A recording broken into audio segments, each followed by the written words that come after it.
Bueno, entonces, ¿cuáles van a ser las características de lo que son el sistema arterial y venoso? Bueno, pues creo que abrió la que no era. Otra vez vamos para afuera. Eh, Y es importante que esto lo tengan bien presente porque va a ser primordial para cuando estudiemos la fisiología, la hemodinámica del sistema cardiovascular. Estos conceptos básicos de anatomía les van a servir a ustedes para entender, ¿verdad?, el comportamiento de una arteria, de una vena, de una arteriola, etcétera, ¿sí? Entonces, es importante que tomen atención y obviamente se les quede bien grabado. Bien, pues vamos con lo que son los conceptos centrales. El primero que nos habla es sobre las características de lo que son las arterias. Ya hemos revisado con anterioridad que la palabra arteria en griego quiere decir aire y ya explicamos que románticamente pensaban los griegos que por ahí circulaba el alma de las personas, ya que cuando nosotros abrimos un cadáver no existe sangre en las arterias, solamente encontramos la sangre ya coagulada en las venas. Entonces, las arterias, ¿por qué se van a distinguir? Bueno, van a ser estructuras músculo-membranosas de forma cilíndrica. Esto de forma cilíndrica es una ley. ¿Y por qué? Porque las arterias, al tener a su alrededor estructuras conformadas por músculo y estructuras conformadas por membranas, le van a dar forma a nuestro vaso sanguíneo. Todo el tiempo van a tener una forma, no se van a deformar. Entonces, si tú tuviste la oportunidad de revisar el video eh, de la disección del corazón, pudiste observar cómo la arteria pulmonar y la arteria aorta siempre marcaban una forma, y esto es continuo en todos nuestros vasos sanguíneos. A diferencia de las venas, que revisaremos en un momento más adelante, que estas, al carecer prácticamente de músculo, pues no les permite mantener una estructura. Estas se van a ver eh, diferentes. Se les llaman vasos divergentes. ¿Qué quiere decir esto? Que van a salir de un punto central para diverger hacia otros puntos de nuestro cuerpo. En este caso, sabemos que las arterias nacen de los ventrículos y se dirigen hacia los tejidos para poder irrigarlos con sangre. Eh, Sangre rica en oxígeno, con la excepción de lo que es nuestra arteria pulmonar, que nace de ventrículo derecho y que va hacia los pulmones para poder llenarse con oxígeno nuevamente la sangre. Van a tener una dirección rectilínea. Eh, el que hizo el diseño, pues lo que dijo es, vamos a tratar de ahorrar la mayor cantidad de tejido, de tal manera que si yo llevo mis arterias con una dirección rectilínea, voy a gastar menos material durante la construcción. Pero esta ley se rompe porque vamos a encontrar que existen órganos que donde las arterias tienen flexuosidades. ¿Esto qué quiere decir? Que van a tener curvaturas para rodear al órgano. Un ejemplo es, por ejemplo, el útero. El útero, cuando está desocupado, cuando no está embarazado, el útero es de un tamaño muy pequeño, más o menos del tamaño de una pera. Y las arterias que rodean al útero, las arterias uterinas, van a tener muchas flexuosidades. ¿Esto con qué intención? Que cuando el útero se ha ocupado, cuando el útero está embarazado, cuando el producto vaya haciendo que el útero vaya creciendo, las arterias se vayan también alargando junto con el útero, de tal manera que cuando el útero está en su plenitud, más o menos los 9 meses de gestación, las arterias están cumpliendo la ley que dice que deben de ser rectilíneas. Entonces, estas flexuosidades van desapareciendo conforme el útero va creciendo. O no es que desaparezcan, sino más bien ese vasito que estaba completamente flexuoso se va estirando y se cumple la ley de las arterias que dice que las arterias tienen que tener una dirección rectilínea. También tenemos otros ejemplos como la arteria esplénica y la tiroidea inferior. La arteria esplénica, recordemos que va hacia lo que es nuestro vaso y ustedes dirán, pero ¿por qué la arteria esplénica es flexuosa si el vaso es un órgano que no crece? Porque por detrás de la arteria, más bien por delante de la arteria, se va a encontrar el estómago. Y cuando el estómago se llena con comida, pues es como un globo y esto hace que la arteria que está por detrás de ella, del estómago, empiece a estirarse. De esta manera se logra la ley de las arterias, que dice que deben de tener una dirección rectilínea. También se van a hallar en las partes blandas o cavidades. Es lo más común. Pocas son superficiales y resalto esto porque es muy importante. Estas pocas arterias superficiales nos permiten tener contacto con ellas y poder saber cómo se encuentra, por ejemplo, el pulso de nuestro cuerpo. Entonces, hay algunas arterias que se les denominan supraaponeuróticas. ¿Qué quiere decir aponeurosis? Es lo que tú comúnmente conoces como pellejo que rodea a la carne. Entonces, el músculo va a tener una aponeurosis y es raro encontrar arterias que se encuentren por arriba de esa aponeurosis. Generalmente lo que vamos a encontrar es que están más relacionadas con la parte muscular y no por encima del músculo. Una de estas arterias que son supraaponeuróticas la vamos a revisar en unos minutos. No se las comento porque quisiera que ustedes participen y me digan cuál es esta arteria que vamos a revisar. Van a tener más relación con los huesos, ya que como las arterias también nutren a nuestros huesos, las arterias pueden perforar a los músculos para llegar a las partes óseas o estar por encima del hueso, donde en ocasiones pues van a dejar huellas muy marcadas en el hueso. Una de estas arterias que puede generar una marca en el hueso es la arteria humeral, que obviamente se localiza en el hueso humeral. Esta arteria va a estar en posición subaponeurótica. ¿Qué quiere decir esto? Que se va a encontrar por debajo del músculo en su región por debajo de lo que es la aponeurosis. Entonces tiene contacto directo con el hueso, esta arteria humeral. Otra de sus características son las relaciones que vamos a encontrar con las arterias. Como acabo de decir, las arterias se relacionan principalmente con los huesos, donde a veces dejan huellas. También van a tener una relación muy directa con las articulaciones, donde siempre van a ocupar la cara de flexión. Si ustedes doblan su brazo en este momento, donde se encuentra el codo, es la parte que es por fuera de la flexión y por dentro es por donde va a recorrer la arteria. ¿Por qué es importante entender esto? Porque si la arteria recorriera la parte donde está la articulación, donde está nuestro codo, al momento de doblar nuestro brazo, la arteria se podría coartar y dejar de haber circulación hacia lo que es el brazo. Entonces, un mecanismo con el cual podemos evitar que la arteria interrumpa.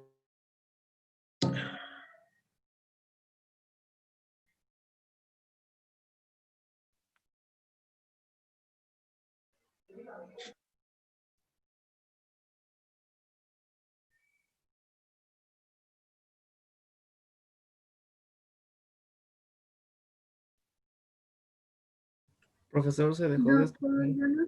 Profesor, no se escucha.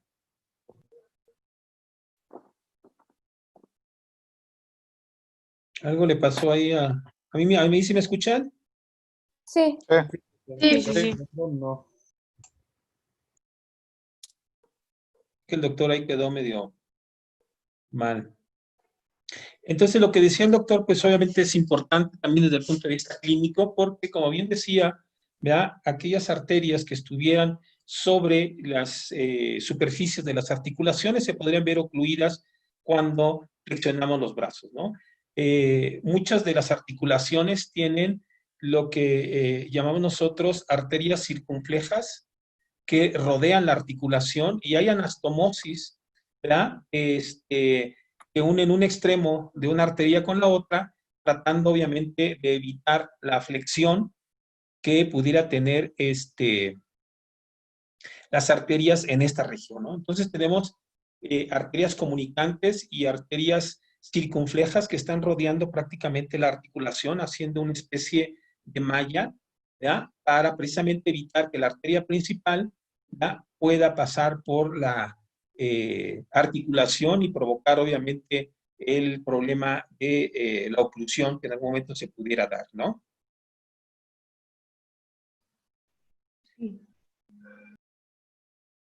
Vamos a ver si...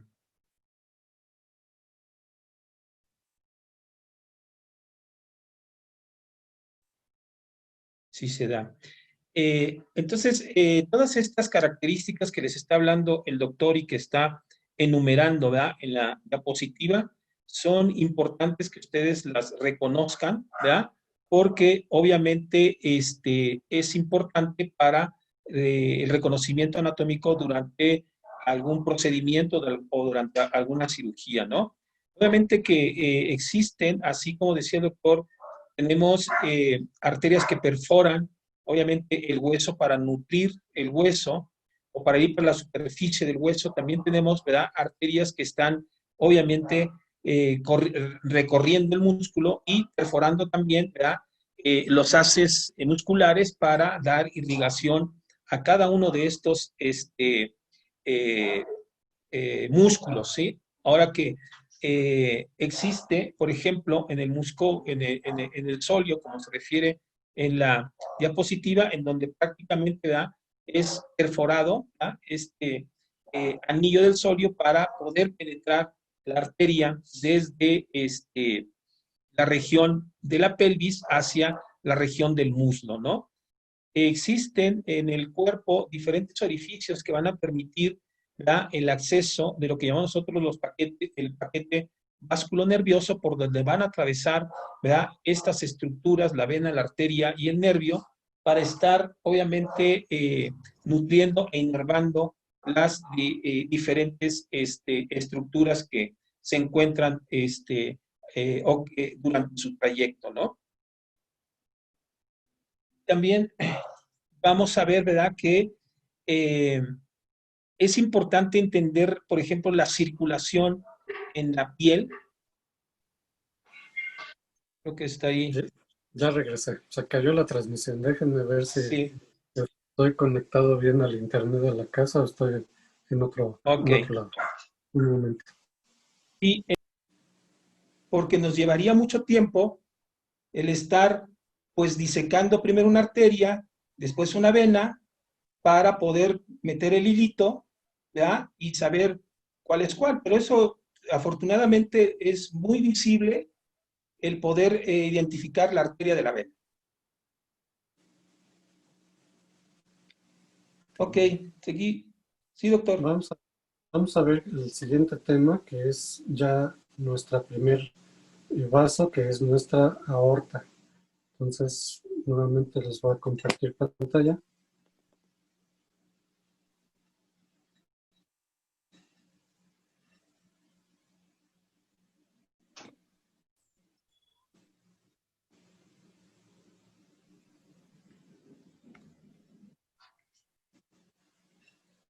Y en el caso de la arteria aorta, pues ya decíamos que la palabra arteria quiere decir aire y aorta quiere decir hacia arriba. Entonces, la arteria aorta, pues me imagino yo que estas personas que hacen las descripciones anatómicas, pues pensaban que el aire que circulaba por nuestro cuerpo, pues tenía que llegar a ese lugar mágico que es el corazón, que ya habíamos comentado que pues era el cofre donde se guarda lo más preciado. Entonces yo supongo que es la razón por la cual le ponen el nombre de arteria aorta. Nuestra arteria aorta pues va a nacer en el corazón, ya vimos que a nivel de ventrículo izquierdo, y se va a dirigir a la cuarta vértebra lumbar, donde termina para originar a lo que conocemos como arterias ilíacas primitivas, o también llamadas primeras. La arteria aorta, al momento de salir del ventrículo izquierdo, se va a dirigir hacia arriba y hacia adelante. Recuerden que habíamos dicho que existía un eje mayor del corazón que iba de atrás hacia adelante. En este caso, la aorta se va a dirigir de atrás hacia adelante y de abajo hacia arriba y hacia la derecha, de izquierda a derecha, puesto que nace del ventrículo izquierdo. Y se va a originar los primeros 5 centímetros, que son lo que denominamos nuestra aorta ascendente. Todo ese trayecto de vaso que se encuentra al interior de lo que es nuestro pericardio se le va a denominar aorta ascendente. Una vez que rebasa el pericardio, se le va a denominar callado de la aorta. Entonces, ese pequeño tubo va a dirigirse hacia arriba y adelante y a la derecha en aproximadamente 5 centímetros. Y va a formar 3 secciones que vamos a denominar callado de la aorta, aorta descendente torácica y aorta descendente abdominal. Y es un poco ridículo decir aorta descendente, puesto que si la palabra aorta quiere decir ascendente, pues como que suena ridículo decir ascendente descendente, ¿no? Entonces, tenemos nuestra arteria aorta torácica y nuestra arteria aorta abdominal, donde decíamos que a nivel de la cuarta vértebra lumbar se bifurca para originar a las arterias ilíacas. Ya no se llama aorta cuando se forman las ilíacas. Aquí estamos viendo una imagen que ya habíamos visto previamente, donde estoy señalando a todo lo que es el nacimiento de la aorta. ¿Cómo se llamaban estas estructuras? Valvas. Valvas. Las valvas, ¿verdad? Semilunares. ¿Valvas de qué tipo? Semilunares. ¿verdad? Semilunares. Lunares. O también llamadas sigmoideas. ¿Sí? ¿Cuántas son anteriores? Dos anteriores, Esa una dos y una posterior. posterior.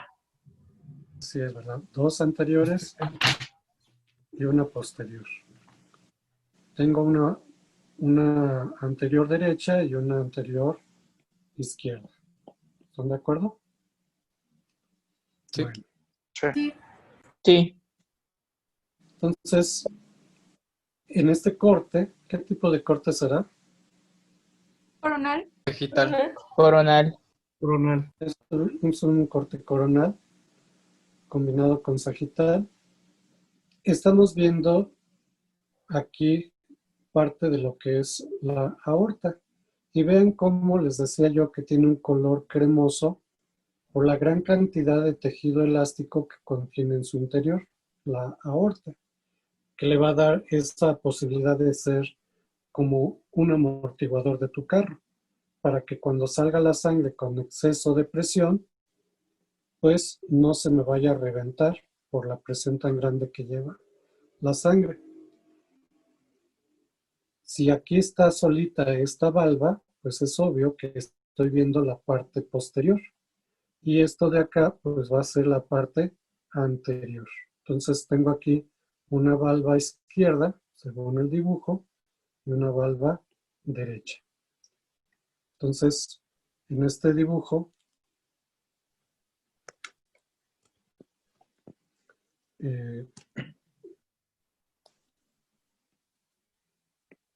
puedo ver el interior del corazón, donde pues aquí se ven, por ejemplo, la orejuela derecha con sus músculos. ¿De qué tipo? Pectíneos. Pectíneos. Con pilares Segundo y De tercero. segundo y tercer orden. del segundo y tercer orden, ¿verdad? Esto corresponde a la orejuela derecha y esto corresponde a la orejuela izquierda. Esto es también parte de la orejuela derecha. Entonces, aquí estamos viendo la salida de lo que es la sangre a través de la aorta. Y aquí el punto de entrada de la aurícula izquierda hacia el ventrículo izquierdo. ¿Cómo se llaman estos pilares que están aquí?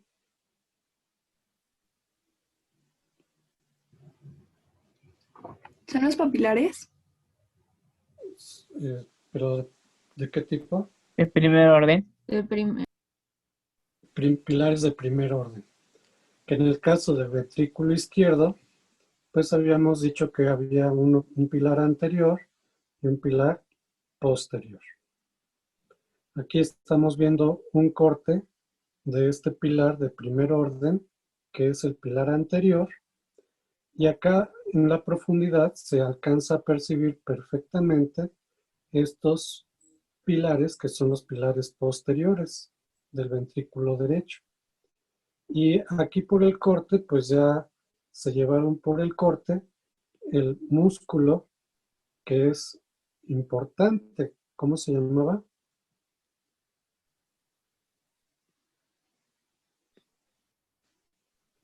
¿Dónde? Nace de la ¿El pared músculo papilar? interna, ¿No es el pectíneo? nace de la pared interna y termina a nivel del músculo de primer orden, ¿Es el papilar posterior? ¿no? No. ¿No? Los posteriores son estos, ¿No sería la cintilla? cintilla arqueada, ¿verdad? Que habíamos dicho que podía recibir diferentes nombres. Cintilla arqueada, cintilla arcuata, banda moderadora, por su gran importancia dentro de la fisiología. Y bueno, pues acá observamos nuestras otras valvas, que en este caso, como es el lado derecho, corresponde a la valva anterior de la tricúspide, a la valva posterior de la tricúspide, y aquí, aunque se ve chiquitita, pues la valva anterior. Acá vemos la valva anterior de la bicúspide y la valva posterior de la bicúspide, que están unidas a través de estas líneas que se llaman cuerdas tendinosas. Entonces, estas cuerdas tendinosas son las que van a evitar que la valva se voltee cuando el corazón está lleno con sangre. Entonces, al estar lleno con sangre y el corazón se empieza la sístole, pues lo más seguro es que esta sangre quiere salir por cualquier lado y lo podría hacer hacia las aurículas. Pero ¿por qué no lo hace hacia las aurículas? Porque estas cuerdas tendinosas, al contraerse el músculo, como su nombre lo indica, se tensan las cuerdas y por el empuje de la sangre se cierra la valva, pero esto impide que la sangre se vaya hacia la aurícula porque las cuerdas están sosteniendo estas valvas con mucha, mucha fuerza. Y entonces es la manera en que se puede evitar esos daños. En la clase pasada decían que qué sucedería si este músculo dejara de trabajar por un infarto, pues al ya no tener la capacidad de contracción, la sangre cuando busca un punto de salida, sí lo puede encontrar a través de la aurícula. ¿Por qué? Porque esta valva ya no se cierra. Ya no se cierra herméticamente como era originalmente. Entonces, por eso es importante entender muy bien cómo es el mecanismo de acción de nuestro corazón. Y bueno, pues estamos revisando lo que es nuestra aorta. Entonces, en este corte estoy observando que la aorta nace a nivel de lo que es el corazón. Aquí se alcanza a ver.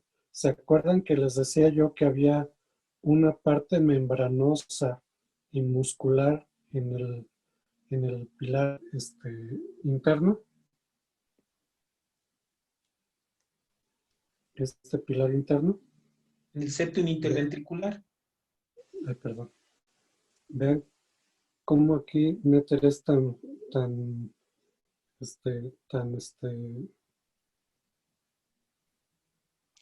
Detalles. juicioso que ahí lo dibujó.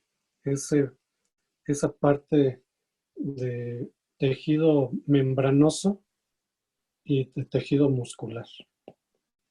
Entonces, aquí es donde nace nuestra aorta a nivel de ventrículo izquierdo. Y aquí se ven perfectamente estas valvas que ya llamamos valvas sigmoideas porque tienen forma de letra sigma. Y que también en algunos libros les llaman nidos de golondrina. Entonces, pues aquí, imagínense aquí el pajarito que está anidando aquí el nido de golondrina. ¿Qué es esto que se ve aquí? Estos chipotes.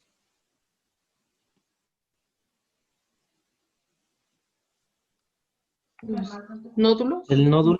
Nódulo. ¿Cómo se llaman los nódulos? Sinusal. Nódulos sinusales de... Ebecio. No. Claro, Todaro. No.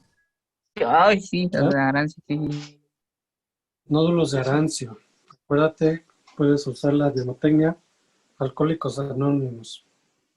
Doble A. Arancio con aorta. ¿Sí?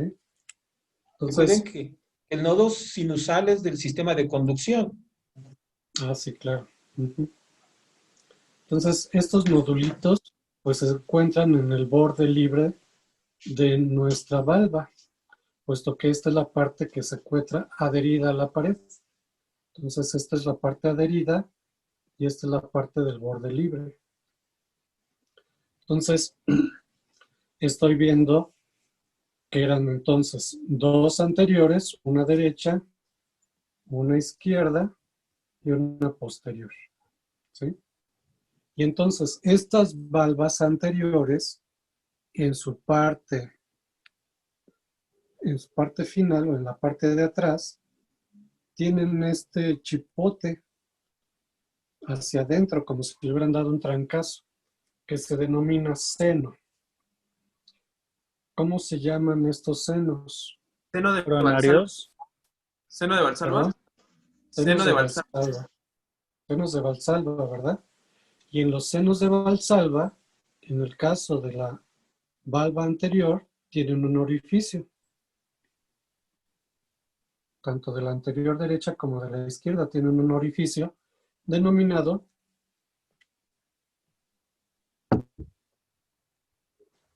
orificio de la arteria coronaria. También conocidos como senos coronarios. Ajá, la que está en el lado izquierdo, pues es la de la arteria coronaria izquierda, y la que está del lado derecho, la de la arteria coronaria derecha. ¿De acuerdo? Esta imagen está muy, muy bonita y me di cuenta que en la presentación anterior de las valvas me hizo falta ponerlas. Sí la tenía, pero se me olvidó ponerlas. Y aquí vemos precisamente nuestra válvula mitral, porque si ustedes buscan lo que es una mitra, sin la letra L, si ustedes buscan lo que es una mitra, se van a encontrar que los papas utilizan este tipo de gorro que en la época de los merolingios tenían estas barbitas. Entonces, seguramente cuando hicieron la descripción de esta válvula, pues se les ocurrió que tenía esa forma de mitra papal. Y bueno, ¿para qué sirve la mitra? Pues es como una conexión entre lo divino y lo terrenal. Cuando el Papa se coloca la mitra, es cuando está diciendo palabra de Dios. O sea, todo lo que salga de su boca es palabra de Dios, porque está conectándose con lo divino, con lo terrenal. Entonces son de las cosas que suceden cuando hay una misa los domingos.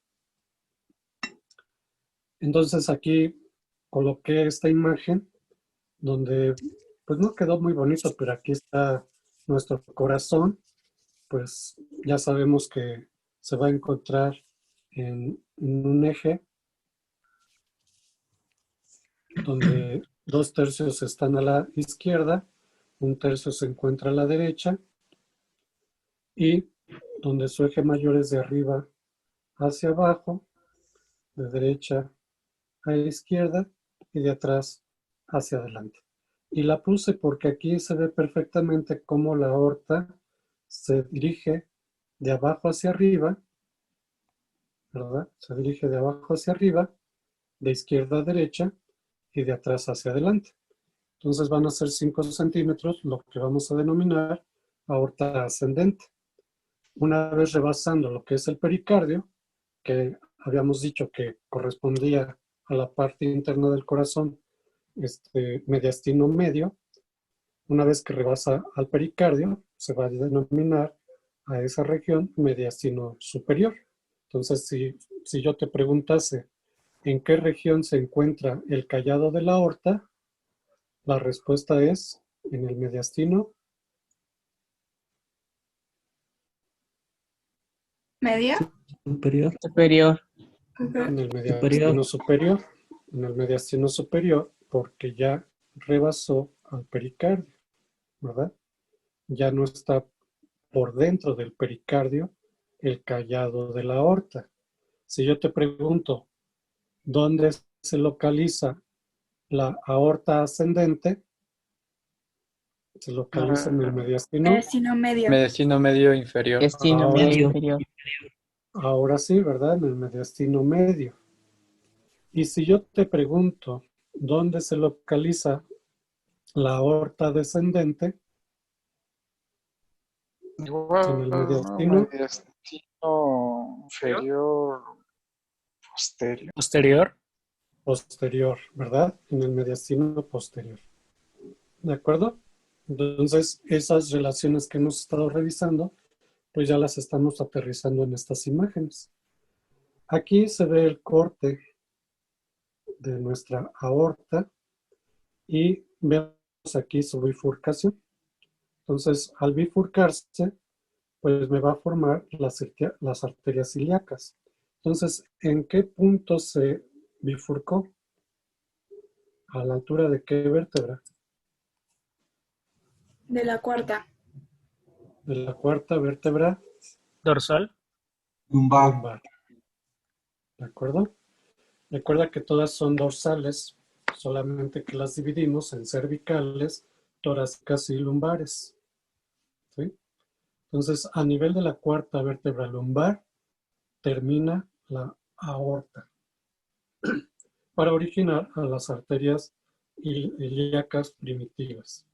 Esta ilíaca primitiva va a originar a una ilíaca interna que obviamente va a irrigar a todos los órganos que se encuentran aquí.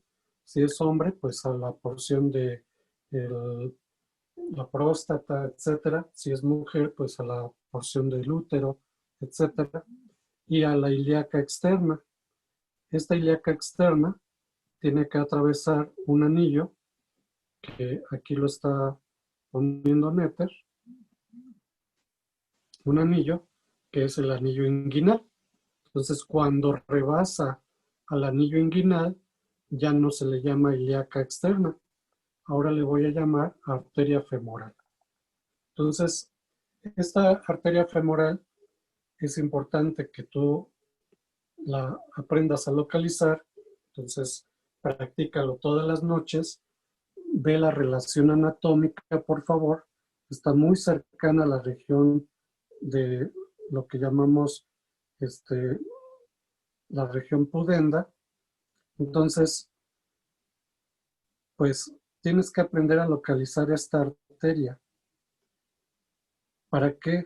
Para que puedas ver su pulso y de esta manera ver si esa pierna de ese individuo aún hay una adecuada circulación. Si tú ya no sientes pulso, pues entonces hay que cortar esa pierna, se puede gangrenar y esa gangrena puede llevarlo a la muerte. Entonces, estas relaciones anatómicas van a tener una relación fisiológica importante que en la clínica van a ser fundamentales. Entonces, aquí ya se rebasó lo que es el pericardio, ¿estás de acuerdo? Y entonces lo que estoy viendo aquí es al famoso callado de la aorta. Este callado de la aorta, pues ya lo volvemos a repetir, se localiza a nivel de mediastino superior. Y cuando rebasa la porción del pericardio, pero ahora por detrás, esta porción de aorta se va a llamar descendente posterior. Perdón, disculpe. Descendente, aorta descendente. Que como se encuentra a nivel del tórax, pues se va a llamar aorta descendente torácica. ¿En dónde se localiza? Como está por detrás del pericardio, pues se localiza a nivel de mediastino posterior. Después, ¿qué encuentro aquí? Un ilio. ¿Te acuerdas que yo te había dicho que la palabra ilio quería decir el que comunica? Esto es el músculo diafragmático. Entonces, el hilio aórtico, perdón, el hiato aórtico atraviesa al diafragma para irse. Quiero que notes muy bien cómo está a la izquierda mi aorta y posteriormente se vuelve central. Entonces, cuando atraviesa el hiato aórtico, la aorta se hace completamente central. Y ahora se va a llamar aorta abdominal.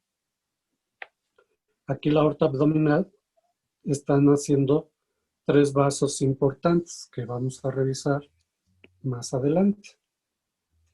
De la aorta o del callado aórtico van a nacer 3 vasos principales que son muy importantes. Este primero, ¿cómo se llama? Branquiocefálico. Tronco braquio cefálico, ¿verdad? Braquio, que quiere decir brazo, y cefálico, que quiere decir cabeza. Quiere decir entonces que este tronco braquiocefálico se va a dividir en 2 vasos importantes. Uno que se va a ir por el brazo, que es nuestra subclavia derecha, y otro brazo que se va a ir hacia la cabeza, que ahora sí es nuestra carótida primitiva derecha. ¿Sí? El segundo vaso que se encuentra a nivel del callado es este de aquí. ¿Cómo se llama?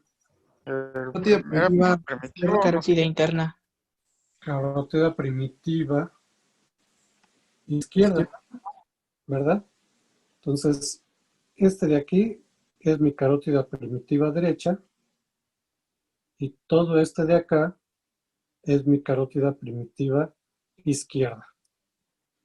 Entonces, sí se nota la diferencia, ¿verdad? Se nota la diferencia en que la carótida primitiva derecha es más corta que la carótida primitiva izquierda. ¿Dónde nace esta carótida? Bueno, pues aquí estamos viendo mi primer costilla. Estoy viendo los músculos escalenos. Estoy viendo mi arteria subclavia que se encuentra por encima de la primer costilla y entre los escalenos, el escaleno anterior y el escaleno posterior. Y entonces, ¿a qué altura nace mi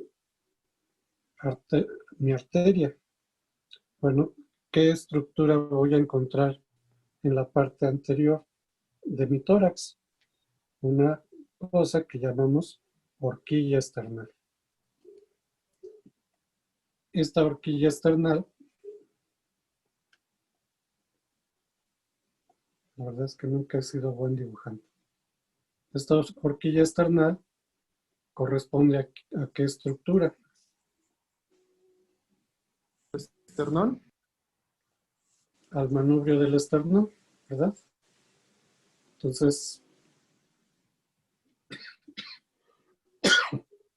si tú en tu cuello introduces tu dedo donde se siente aguadito, porque es donde está tu horquilla esternal, ahí llegaron tus dos huesos de la clavícula.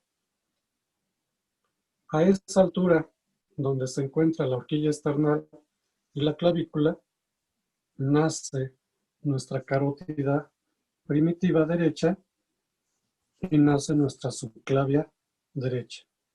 ¿Por qué se hace mucha referencia al derecho? Porque recuerdan que ya les había yo explicado que lo izquierdo es siniestro. Entonces, lo siniestro es lo malo, no se explica. Pero ¿a qué altura va a nacer nuestra carótida primitiva izquierda? Pues por encima del callado aórtico, ¿sí? Y este callado aórtico, si yo hago una referencia, se encuentra a nivel de la segunda vértebra torácica. Y el último vaso que tenemos a nivel del callado de la aorta, ¿cuál es? Es este tercero. La subclavia izquierda. La arteria subclavia izquierda, ¿verdad? La arteria subclavia izquierda. Al igual que la derecha, pues se va a ir hacia el brazo, pero del lado contrario. En este caso, al brazo izquierdo. Entonces, el callado aórtico tiene tres vasos importantes, que van a ser tronco, brachiocefálico, después la carótida primitiva izquierda y finalmente la subclavia izquierda. ¿De acuerdo? No es una regla, no es una ley. Puedo yo tener variantes, pero más del 90% de la gente son el tipo de vasos que vas a encontrar. ¿Sí? Pueden haber algunas variaciones. No necesariamente todo mundo tenemos que tener esos tres vasos, pero lo más probable es que si yo hago una disección en tu cuerpo, eso es lo que me voy a encontrar. Bien. Aquí, ¿Cómo podría variar esto? Sí, adelante. ¿Cómo podría variar esto, doctor? Bueno, creo que adelante viene una imagen donde podemos ver una variación y que creo que te va a quedar más claro a lo que me refiero. Bueno, Eh, Más adelante vamos a revisar lo que es la aorta torácica con todos sus vasos. Entonces, adelanto que como si fuera una estructura que la estamos viendo de manera lateral, voy a tener vasos que van hacia adelante del cuerpo, vasos que van hacia atrás del cuerpo y vasos que están a los lados, tanto derecho como izquierdo del cuerpo. Entonces, la aorta tiene vasos colaterales que van hacia adelante, que son ventrales, hacia atrás, que son dorsales, y hacia los lados, lateral izquierdo, lateral derecho. Es un vaso con bastantes vasitos comunicantes, que su intención pues es irrigar a estas regiones de nuestro cuerpo. ¿Cómo qué es lo que tiene que irrigar? Pues, por ejemplo, pues si aquí está un pulmón, pues es obvio que tengo que tener vasos que le den irrigación a los pulmones en sus variantes laterales izquierdas, laterales derechas. Si aquí adelante se encuentra un pericardio, pues le tiene que dar irrigación a este pericardio por delante. Si acá atrás se encuentran las estructuras musculares y la vértebra por donde recorre la espina dorsal, pues también tiene que haber vasos que alimenten esa región de nuestro cuerpo. Entonces, esta arteria aorta es fundamental para que nosotros podamos vivir. Entonces, que me quedó claro, voy a tener 3 secciones. La arteria ascendente, que en promedio mide 5 centímetros, el callado de la aorta y la arteria descendente, que se divide en torácica y en abdominal. ¿De acuerdo? Del callado aórtico, pues van a nacer el tronco brachiocefálico, carótida primitiva izquierda, subclavia izquierda. Y del tronco brachiocefálico a la altura de la horquilla esternal, nace subclavia derecha y carótida primitiva derecha.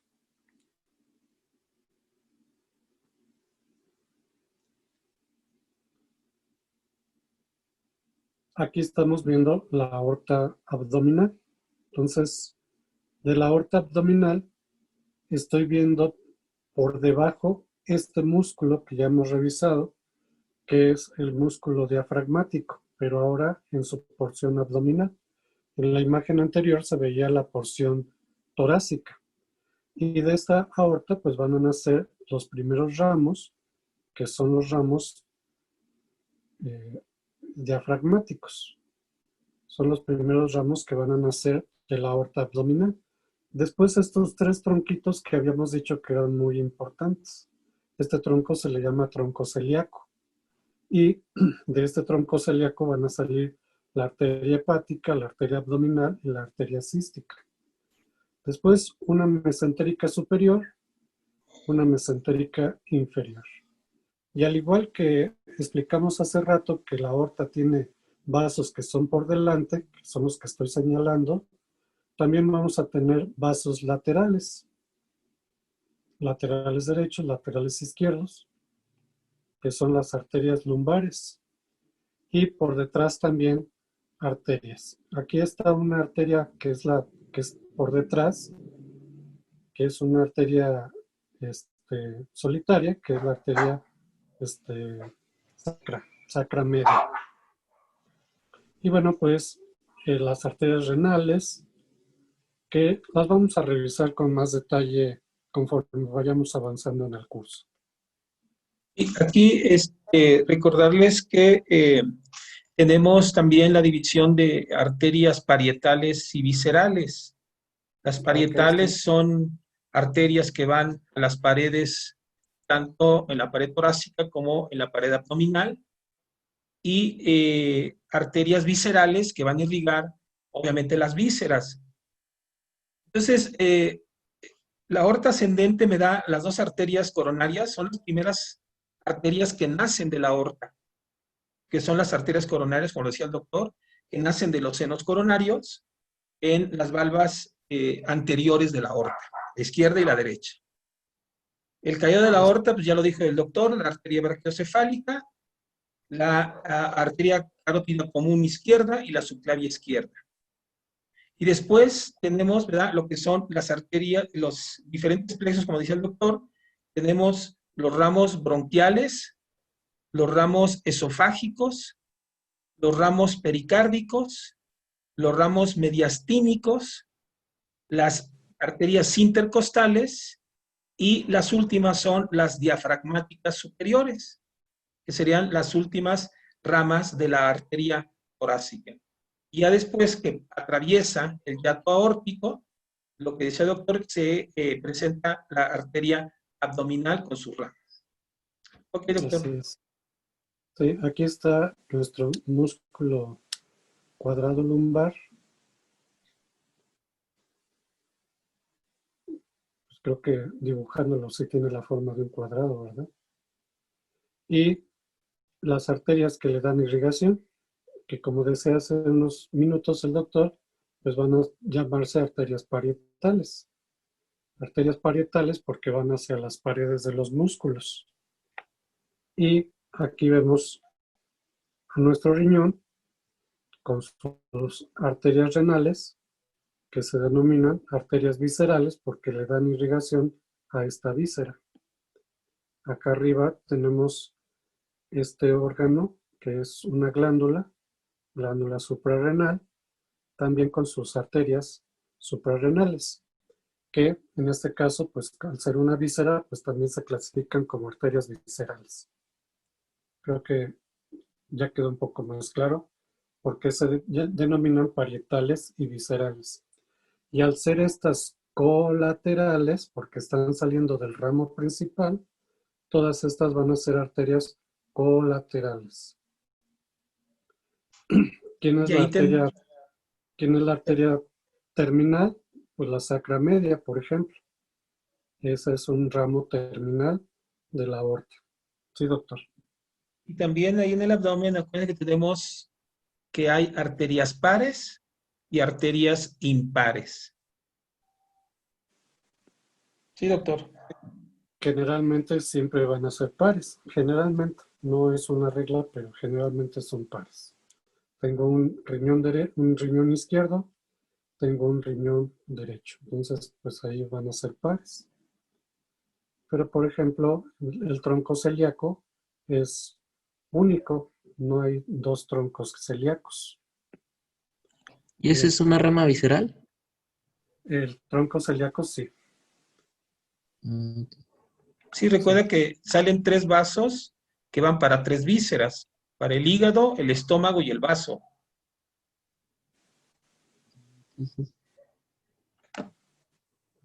Muy bien. Y entonces, perdón, adelante. Entonces, sí, adelante, doctor. Ok. Entonces, hace rato uno de sus compañeros decía, ¿cómo puede ser una variante? Bueno, pues aquí estamos viendo una variante, ¿verdad? ¿Qué es lo que se observa en la imagen?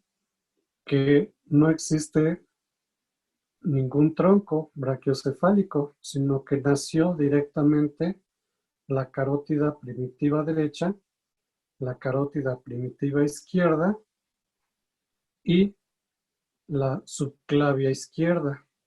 Pero como una variante, tengo un vaso extraordinario que sería la subclavia derecha, que obviamente se va al brazo derecho, ¿sí? Entonces, esas pueden ser algunas variaciones que vas a encontrar en la anatomía de una persona. Obviamente, para poder observar esto, pues vas a tener que realizar muchas disecciones y tal vez no te podría asegurar, pero de 1,000 o 2,000 personas te vas a encontrar una variación en alguno de sus vasos. Pero pues eso es extraordinario. ¿Sí? ¿Y funcionalmente tiene algún perjuicio, por decirlo?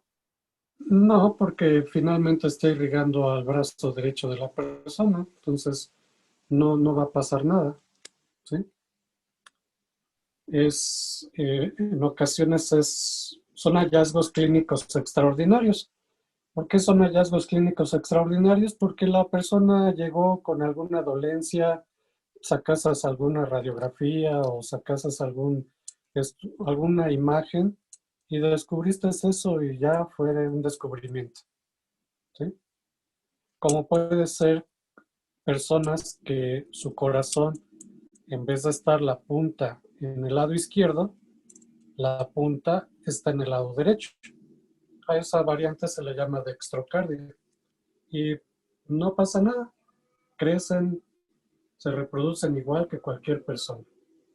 Solamente que por alguna razón extraordinaria, pues en vez de salir del lado izquierdo su punta, salió del lado derecho. Todo tiene una explicación. ¿Recuerdas que habíamos dicho que la genética es la que te va a explicar esas variaciones? Bien. ¿Qué es lo que estamos viendo en esta imagen? Que mi carótida se va a dividir. Una vez que ya se formó la carótida primitiva hacia la derecha o la izquierda, voy a tener una división. Se va a originar la carótida externa y la carótida interna.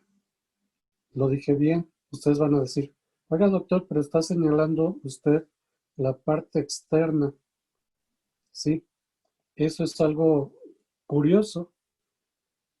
La carótida interna se localiza externamente con respecto a la carótida externa. ¿Por qué se le llama carótida interna? Porque va a irrigar la parte interna de nuestro cráneo. ¿Por qué se le llama carótida externa? Porque va a irrigar la parte externa de nuestro cráneo. Es por esa razón que se les denominó con esos nombres: carótida externa, carótida interna. ¿Qué es lo que se alcanza a observar en la carótida interna? Como una especie de globito. Este globito es un seno. Recuerda que todo chipote que tengas en tu cuerpo se va a llamar seno. Ya bien, en un ratito más vamos a ver el seno coronario, que es una dilatación de la vena coronaria.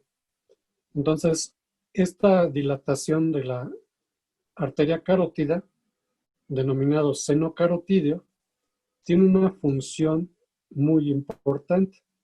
Va a detectar los cambios de presión en la sangre y va a determinar si la presión es elevada, pues va a tener que dilatarse el vaso para que disminuya la presión. Si la presión es poca, se tiene que contraer el vaso para que la presión aumente. Entonces, si tú tuvieses 2 llaves de agua y en una tuvieras una manguera más gordita que la otra, el agua, si saliera con la misma presión, el agua de la manguera gorda no alcanzaría a regar mucho el pasto de tu casa, a diferencia de la que es más corta. Y eso es lo que podemos explicar cómo es que trabaja la presión. Entonces, la presión va a trabajar prácticamente por diferencias en el diámetro de los vasos. A más corto el diámetro, mayor presión, y a más ancho el diámetro, menor presión. Es como cuando tú quieres meterte un anillo en tu dedo. Si el anillo es de diámetro pequeño, tienes que ejercer mayor presión en tu dedo para que entre ese anillo. a diferencia que si estuviera más amplio. Si estuviera amplio, pues no ejercerías ninguna presión para que entre tu dedo. Entonces, más o menos así trabaja la presión de la sangre. Y entonces, pregunta de examen, ¿a qué altura se localiza la bifurcación de estos grandes vasos? Pues ahí estamos viendo una imagen de esta estructura. ¿Alguien sabe cómo se llama? El cartílago Cartílago tiroides. Hago tiroides. Cartílago tiroides. Entonces, la bifurcación de nuestra carótida primitiva se encuentra por encima del cartílago tiroides. Repito, la bifurcación de la carótida se localiza a nivel del cartílago tiroides. Entonces, nuestra arteria carótida, pues es uno de los vasos más importantes de nuestro cuerpo. Y pues Dios nos dio dos, uno derecho y uno izquierdo, para que de esta manera la irrigación sea lo más adecuado. De tal manera que si en alguna parte de tu cerebro se perdiese la irrigación, esta puede ser sustituida por vamos a suponer que ya no se irrigó la parte izquierda, puede ser sustituida esa irrigación por la parte derecha. Entonces, esa es la gran ventaja de tener una doble irrigación. Entonces, las anastomosis a nivel cerebral van a ser fundamentales para que tu cerebro tenga una adecuada irrigación. Entonces, acabamos de ver que la arteria comunicante anterior es un tipo de anastomosis. ¿De qué tipo era la anastomosis? ¿Cómo se llamaba?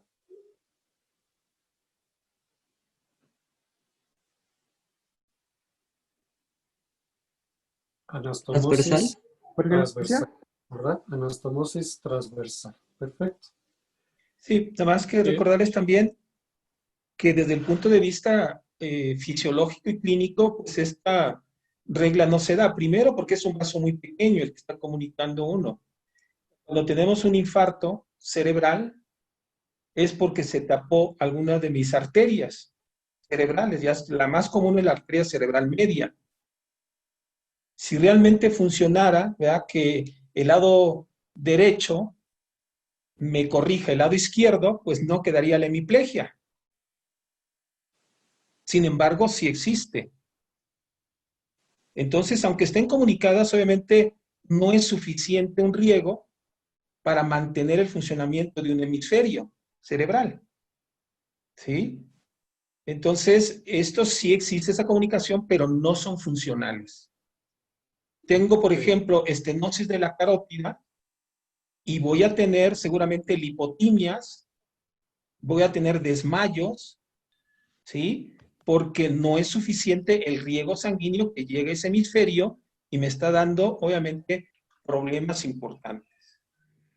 ¿Sí? Entonces se tiene que hacer, ¿verdad?, una dilatación, una angioplastía para abrir ese vaso y que le dé irrigación al hemisferio. ¿De acuerdo? Entonces sí existe esa comunicación, pero nunca es suficiente, ¿ya?, como para que mi paciente quede pues prácticamente sin ningún problema. ¿De acuerdo? Sí, correcto.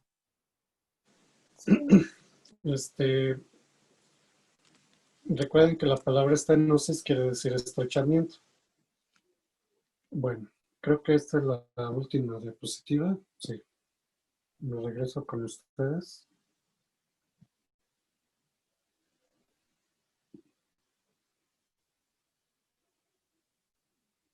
Sí, en lo que pone el doctor su diapositiva, hay algunos aspectos importantes, ¿verdad?, que mencionó el doctor y obviamente que son de interés clínicos, los senos carotídeos, ¿verdad? Como bien dice el doctor, son muy importantes. Si ustedes hacen masaje de el seno carotidio que se puede hacer, ¿verdad?, en la cara anterolateral del cuello. Muchas veces lo utilizamos nosotros, ¿verdad?, porque se provoca estimulación del nervio vago, y en pacientes que tienen taquicardia supraventricular y hacemos el masaje del seno carotidio, reducimos la frecuencia cardíaca y por lo tanto mejoramos el estado clínico de nuestro paciente. Hay gente que se está desmayando continuamente, por ejemplo, ¿verdad?, aquellos que se aprietan muy fuerte la corbata, ¿verdad?, entonces de repente andan presentando mareos y andan presentando lipotimias, y obviamente la causa es la compresión continua que está haciendo la corbata cuando está muy sujeta al cuello. Muchos pacientes llegan así, lo único que le quiere decir uno es, ¿sabe qué? Haga su cuello que sea mucho más holgado y no apriete tanto la corbata para que no tenga las molestias. Sí, doctor, seguimos. De hecho, la palabra carotidio quiere decir adormecimiento.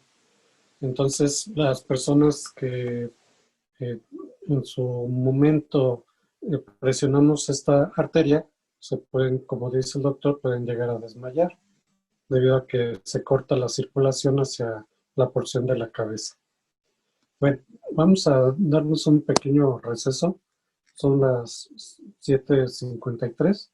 Volvemos a entrar a las 8, porque ya me duele la garganta, necesito agua. Y regresamos para ver lo que es arteria externa, carótida externa, y si nos da tiempo, carótida interna. ¿Vale? Nos vemos en 10 minutos. 8 minutos.